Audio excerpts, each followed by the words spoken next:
Sa pagbabalik natin sa Mamburao, nakapag-cover tayo ng Senior Citizens Night bilang bahagi ng selebrasyon ng kapiyastahan ng Nuestra Señora del Pilar, ang patron ng bayan ng Mamburao Occidental, Mindoro.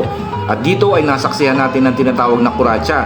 Sa kuratsa, ang lahat ay inimbitahan na sumayaw paikot sa inilatag na tela habang naglalagay ng pera ng kahit anong halaga.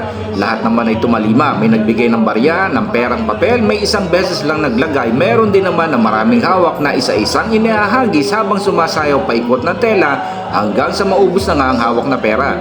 Ang malilikom na pera ay ibibigay bilang donasyon sa Nuestra Señora del Pilar Church na magdiriwang ng kapiyastahan sa October 12. Sabi ng host ng program, nagmula daw ang tradisyon sa lalawigan ng Samar.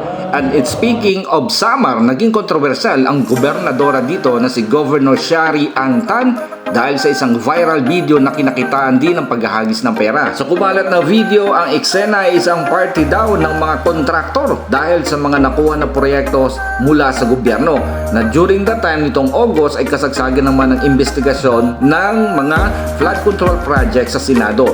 Agad naman nagpaliwanag si Governor Tan. Sabi niya, mapanlin lang ang kumalat na video dahil ang tunay na nangyari ay isa itong kuratsa na kinuna nung gabi ng kapiyastahan sa Catbalogan City sa bahay ng Hermana Mayor na ang pera ay para din sa kanilang patron. Ayon sa National Commission on Culture and Arts, ang kuratsa ay isinasagawa kapag may birthday, binyagan, kasalan, political events, sports events at marami pang iba. Kumbaga sa araw ng baysanan o bispiras ng baysanan sa Batangas, magsasayaw ang ikakasal kinabukasan, pero sa halip na ihagis ang pera ay isasabit ito ng pahaba sa damit ng ikakasal dahil ang perang malilikom ay para pa rin sa ikakasal. Kung minsan talaga tinitingnan natin sa ibang konteksto ang ating mga nakikita, lalo na kung kakaiba ang mga ito para sa ating paningin.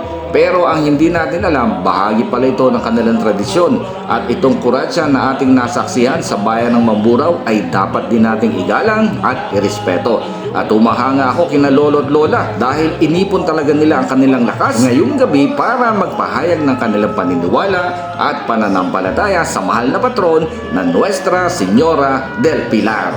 Yan po ang barangay ng Pilipinas.